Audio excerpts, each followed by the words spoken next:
다음에는, 예, 30대 초반의 여성이 오셨는데요. 이분은 난소낭종으로 오신 분입니다. 예. 이분은 뭐냐면 20대 후반부터 가끔 아랫배가 아프시면서 생리량이 좀 불규칙하게 이렇게 나타났답니다.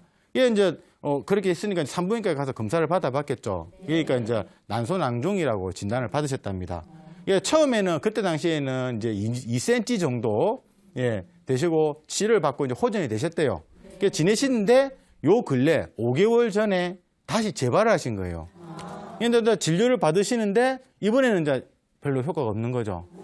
그러다 보니까 크기가 이제 4cm 정도로 이제 좀 커지게 되고 그러니까 이제 본인이 이제 더 이제 걱정이 되는 거예요. 이제 이분이 또 뭐가 있냐면 좀 있으면 결혼을 해야 되는데, 예, 여기 이제 어머님들 많이 계십니다만, 맞죠? 결혼 전에 이런 게 있으면, 예, 불안합니다. 예, 빨리 이제 애도 뭐 해고 이래야 되는데, 예, 또. 그래서 이제 걱정이 돼서 저한테 찾아오신 분이십니다. 요즘 보면 이 젊은 여성분들이 이런 자궁이나 생리 쪽에 이상이 있는 분들이 많으세요. 왜냐하면 이제 바쁜 삶을 살고 이러다 보니까 일상도 바쁘시고 일도 많고 또 스트레스 많이 받지 않습니까? 맞죠? 그러니까 이런 질병들이 많이 생기기 마련인데 보통 낭종이라 그러면 뭐냐면 쉽게 말하면 우리 이런 거 하죠. 물혹. 예, 뭐 자궁에 물혹이 있다, 뭐 이렇게 물혹을 낭종이라고 합니다. 예, 자궁에 생길 수도 있고 난소에 생길 수도 있는데, 예, 이분은 난소에 생긴 낭종이라는 거죠. 예, 그래서 난소 낭종은 근데 크게 두 가지의 구분이 지어집니다. 기능성 낭종이라는 것과 양성 난소 종양이라는 게 있는데, 기능성 낭종은 뭐냐면 배란장에 의해서, 그러니까 생리에 전에 이제 배란을 할 때 어떤 문제에 의해서 나타나는 게 기능성 낭종이고요. 그다음에 양성 난소 종양은, 예, 이름 딱 보시면 알겠습니다만 뭐겠습니까? 자궁 내막종이나 기형종 같은 어떤 다른 원인에 의해서 나타나는 게, 예, 양성 난소 종양이라고 하는데요. 이분은 이제 당연히 산부인과에서 검사를 맡아봤겠죠. 초음파 검사도 해보고 여러 가지 검사를 했는데 기능성 낭종으로 판단되었습니다. 그러면 뭐다? 원인은 배란장애라는 거죠. 맞죠? 예. 그래서 그렇게 생각되고, 그래서 이제 복진을 이제 해보았습니다. 복진하게 되니까 전체적으로 이제 복부가 많이 긴장이 돼 있었고, 그리고 아랫배 쪽이 많이 차갑게 나타났습니다. 근데 이제 왼쪽 아랫배는 누르니까 심하게 통증을 호소를 하셨고요. 그러면 이거는 이렇게 봤을 때 뭐냐면 이분은 조금 의심이 가서 엎드려서 좌측의 허리를 눌러봤습니다. 그러니까 거기도 당연히 압통을 호소를 하셨습니다. 그럼 뭐겠습니까? 여기 왼쪽에, 예, 낭종이 있다고 판단이 되는 거죠. 예. 그렇게 해서 다시 이제 해서 이제 복진을 해봤는데 그 왼쪽 부분을 눌러보니까 보통 낭종은 아까 물혹이라 했지 않습니까?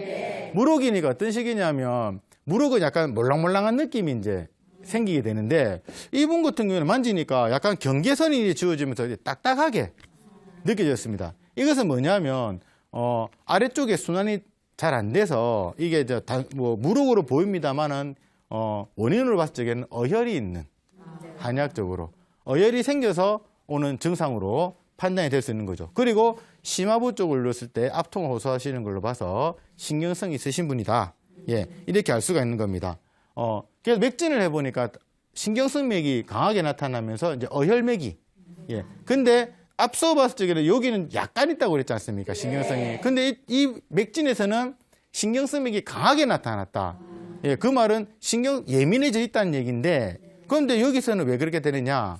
예, 어혈이라는 게 순환이 잘 안 돼서 순환 부족으로 해서 막혀서 생기는 어떤 증상이라고 했지 않습니까? 그러니까 복진상의 증상보다는 맥이 더 잘 나타나는 겁니다.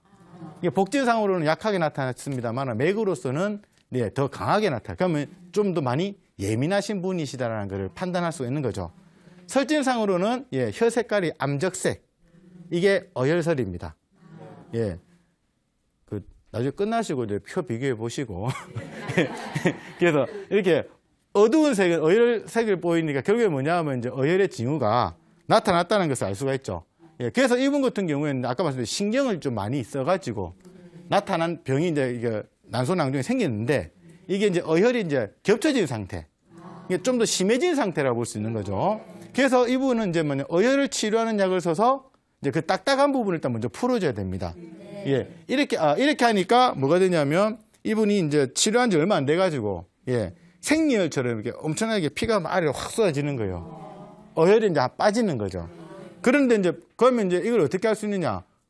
몸이 가벼워졌대요. 만약에 생리혈처럼 이렇게 막 쏟아졌는데 몸이 무겁다 이러면 그건 문제가 되는 건데, 몸이 가볍다라는 거는 호전 반응의 증상으로 볼 수가 있는 거겠죠. 그러면서 다시 복진을 해보니까 배가 좀 많이 말랑말랑해지셨고, 좋아지신 거죠. 그래서 이제 계속 어혈에 관한 약을 쓴 겁니다. 그렇게 하다 보니까 이제 복진 씨의 덩어리도 많이 사라지시게 되고, 그러면서 이제 순환이 잘 되니까, 피곤함이 이제 많이 덜어지신 거죠. 이렇게 이제 난소낭종도 어혈이 심한 경우로 보고 원인을 정확하게 찾아서 선후 관계를 잘 봐야 됩니다. 이게 신경성 예민한 것도 있겠습니다만 어혈에 있는 부분이 워낙 중요하니까 그런 선후 관계를 잘 따져서 치료를 했을 경우에 이렇게 좋은 사례로 나타날 수 있다는 것을 말씀드린 사례였습니다.